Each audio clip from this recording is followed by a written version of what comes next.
Terima kasih pemirsa setia TV Tabalong masih bersama kami pada program acara Sihat seputar informasi kesehatan. Dan tema kita hari ini adalah okupasi terapi terhadap tumbuh kembang anak. Kita akan lanjutkan berbincang-bincang dengan Ibu Evi nih. Oke. Berbicara tentang salah satu penyakit yang Ibu tangani tadi adalah speech delay. Speech delay. Oke. Apakah biasanya kan ada anak-anak yang tidak sampai menyebutkan huruf R tuh Bu. Oh gitu ya. Ya, itu termasuk speech delay atau bukan, Bu Evi? Nah, speech delay sendiri itu kan sebuah payung besar ya Mbak ya. Sebuah payung besar di mana di situ nanti akan terbagi-bagi permasalahannya. Ada yang fokus memang di artikulasinya saja. Jadi ada permasalahan tapi di artikulasinya. Dia kesulitan menyambat R gitu kan atau T jadi C gitu ya, atau K jadi T. Nah, itu ada permasalahan di artikulasinya saja. Kalau untuk speech delay yang lainnya ada juga yang memang dia tidak mampu sama sekali untuk mengungkapkan kata-kata atau kalimat yang harusnya dia keluarkan. Ada juga di sini ada speech delay yang dia cuma ini aja tidak mampu menjawab pertanyaan yang sesuai atau yang tepat. Contoh misalkan kita tanya, tadi ketika kamu bangun tidur, kamu ngapain aja? Misalkan itu pertanyaan kompleks ya Mbak ya.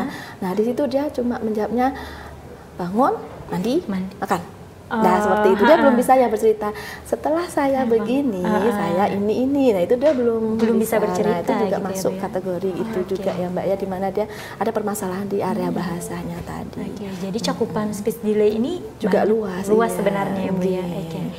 Kemudian Bu, untuk berbagai macam masalah yang terhadap tumbuh kembang anak tadi, penanganan dari okupasi terapi itu seperti apa sih Bu Evi?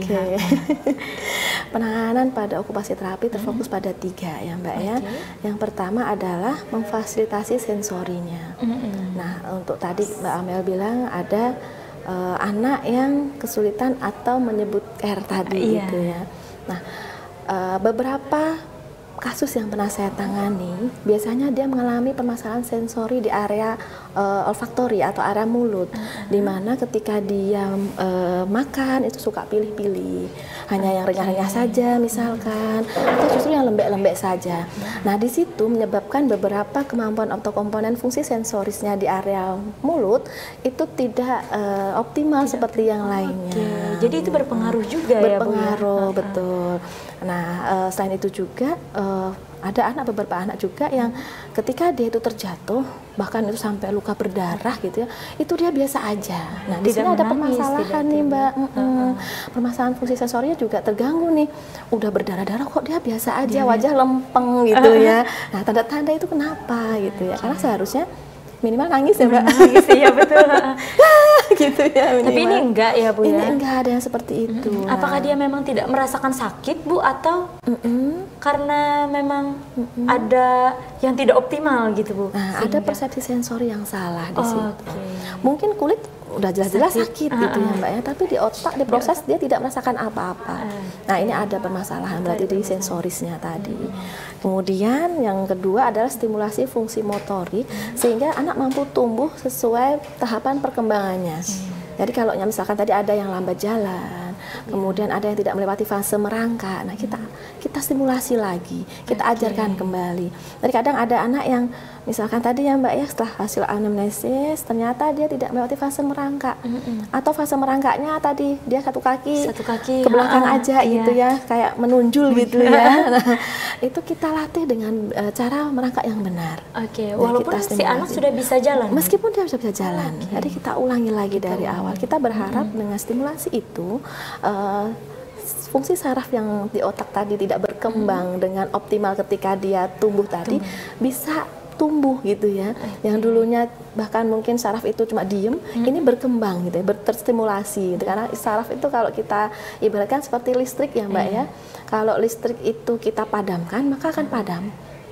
Kalau kita on kan, maka dia akan on. Nah, seperti itu yang kita harapkan. Jadi kita latih lagi. Kadang juga orang tua bingung, loh Bu, kok diajarkan merangkak lagi? Gitu. Iya, karena merangkaknya anak ibu nggak bisa. Coba pian cek. Pas ketika kami ajarkan itu bingung dia maju mundur.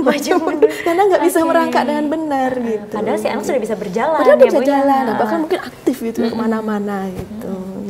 Masih ada penanganan lainnya juga Bu. Yang tadi kan Ibu bilang ada 3 ya Bu ya. Terus yang ketiga apa tuh? Yang ketiga yaitu menunjang kemampuan anak agar mampu bermain, berinteraksi sosial dengan teman-teman seusianya. Jadi di situ tadi fokus pada anak agar dia mampu memanfaatkan waktu luangnya. Jadi dia tidak cuma diem menyendiri dan sebagainya, tapi dia mampu berinteraksi dengan lingkungan sosialnya. Makanya tadi diajarkan cara berkomunikasi, cara berinteraksi seperti apa, bagaimana cara bermain, itu diajarkan. Kemudian Ibu, perilaku anak seperti apa sih Bu yang sebaiknya ini harus segera ditangani nih? Misalnya apakah kita bisa lihat dari si anak ini kurang percaya diri atau seperti apa nih Bu yang harus segera ditangani? Betul sekali. Ini banyak sekali ya Mbak ya perilaku yang dapat diasesmen oleh seorang okupasi terapi yang terjadi pada tumbuh kembang anak tadi. Yang pertama seperti yang Mbak Amel sebutkan tadi adalah anak kurang percaya diri. Jadi di situ anak kadang kalau di tempat lain dia mengalami permasalahan tidak mampu langsung membaur. Dia kayak melihati dulu lama itu ya. Kemudian kalau disuruh maju yang keluar adalah air mata gitu ya. Misalkan dia disuruh menyanyi dia yang keluar air mata. Atau ketika dia ketika sekolah dia yang ada laporan dari gurunya nangis terus Bu seharian, misalkan seperti itu. Kemudian ada lagi yang anak kesulitan dalam menirukan atau melakukan aktivitas yang berhubungan dengan motorik. Jadi ketika senam itu kalau orang bilang ngede gitu ya Mbak ya. Kanan nggak kiri itu dia bergeraknya bingung. Dia bingung. Karena ada beberapa anak yang seperti itu. Jadi itu harus segera ya Bu ya untuk dikonsultasikan. Betul. Kok seperti ini gitu ya. Kok gerakannya juga kadang ada anak yang clumsy, lemah. Jadi ketika bergerak dikit aja kelimpruk capek. Kemudian juga ada anak yang tidak bisa menerima perubahan aktivitas. Jadi ketika dia ada perubahan misalkan, hari ini ibu guru si X misalkan tidak bisa hadir, ibu yang menggantikan, dia langsung bingung, dia langsung nggak suka gitu ya. Ini kok dia yang menggantikan, yang biasanya Bu ini kok dia. Nah, biasanya akan terjadi perubahan perilaku, dia juga nanti akan mengalami permasalahan yang Mbak Mel di situ dia akan kata gurunya kok dia berulah gitu ya ketika aku gantikan. Nah itu juga ada anak yang mengalami kesulitan seperti itu. Kemudian ada juga yang ketika melakukan aktivitas motorik halus dia mengalami kesulitan.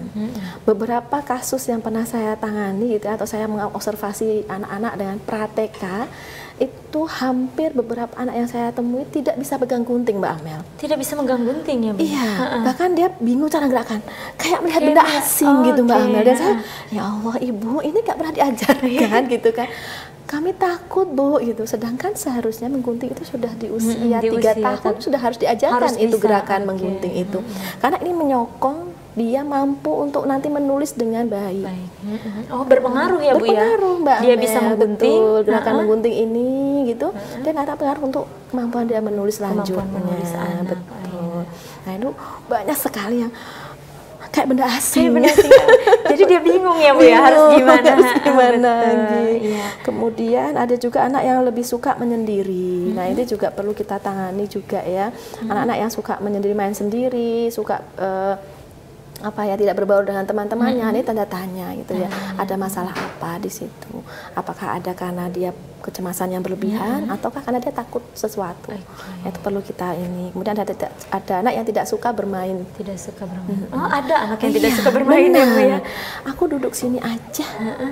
Ayo kita ayunan, nggak mau aku di sini aja. Nah ada yang seperti itu, karena di sini dia tadi muncul ke tumbuh kembang optimal tadi dia tidak berani mencoba tadi Mbak Amel, risk-takernya tidak muncul. Nah di situ perlu kita ajarkan, karena anak-anak seharusnya dunianya kan bermain nih, ini malah nggak mau main. Betul. Tapi yang Ibu tangani ada yang seperti itu? Ada beberapa dulu awal-awal ketika saya ajarkan untuk bermain, misalkan ayunan, teriak-teriak Mbak Amel, marah-marah gitu ya, ketakutan luar biasa. Tapi setelah dia tahu rasanya kok senang, senang tuh main Keterusan. ayunan, nggak mau pulang. Nggak mau pulang, iya betul. Iya. Selanjutnya Bu, dengan berbagai macam perilaku anak tadi nih Bu, apa sih yang dilakukan okupasi terapi untuk menerapi anak-anak yang tumbuh kembangnya tidak optimal? Gitu ya. Pada intinya adalah kami melakukan 3 hal tadi gitu ya Mbak Amel ya. Tapi untuk pertama kali biasanya yang kita lakukan adalah observasi dulu kemampuan anak. Biasanya kami ada rujukan dari dokter spesialis anak atau psikolog anak. Di situ ada permasalahan apa yang mereka sampaikan kepada kami, misalkan anak dengan gangguan speech delay misalkan. Kami tidak serta-merta langsung speech delay langsung dihajar ini gitu ya Mbak, tidak, karena formulanya itu masing-masing anak masing-masing berbeda-beda, betul ya, sekali. Di situ kita cek dulu Mbak Amel sampai di mana tahapan motorik kasarnya, motorik halusnya seperti apa, kemudian bagaimana interaksi sosial dengan orang. Nah di situ kita breakdown dulu. Kalau sudah, kita akan melakukan treatment yang pertama kali saya lakukan biasanya adalah terapi perilaku. Terapi perilaku di sini fungsinya adalah membentuk attachment atau kepercayaan anak itu terhadap saya. Apakah dia mau menerima saya sebagai partnernya, ataukah dia malah semakin membuat saya tidak mau gitu ya, jangan dekati saya gitu ya Mbak Amel ya, didorong. Itu biasanya kami memerlukan waktu beberapa kali pertemuan Mbak Amel. Nah ini biasanya ada orang tua yang, Bu kok anak saya nangis terus gitu ya, Bu anak saya diapain gitu ya, padahal nggak diapa-apain memang, karena di situ kami memang anaknya ya Bu ya? Memang anaknya yang masih, karena kemampuan interaksi sosialnya tadi bermasalah, maka yang terjadi adalah ketika bertemu orang asing, musuh. Orang asing ini musuh saya akan hajar dia supaya dia pergi dari saya. Jadi tadi yang pertama pendekatan dulu ya Bu. Betul, pendekatan dulu. Kalau sudah, nah kita akan selipi aktivitas bermain dengan tujuan motorik yang tertinggal tadi. Contoh misalkan dia bermasalah di merangkak. Kita akan stimulasi merangkak dengan bermain. Tidak langsung merangkak, maju. Tidak seperti itu. Tidak bisa ya Bu ya. Karena anak-anak dunianya nggak seperti itu. Mereka perlu dengan mainan, senang, ayo ikuti. Tanpa sengaja dia bisa merangkak gitu ya. Kadang saya pernah lihat ya Mbak Amel, karena nggak pernah merangkak gitu ya. Begitu waktu merangkak dia bingung itu tadi ya, caranya gimana. Harus kemana. Tapi setelah diajarkan dia senang, ayo. Senang dia sudah. Iya siap, menarik sekali ya Bu ya. Kita tahan dulu Bu karena kita akan break. Pemirsa jangan kemana-mana, tetap di Sihat seputar informasi kesehatan.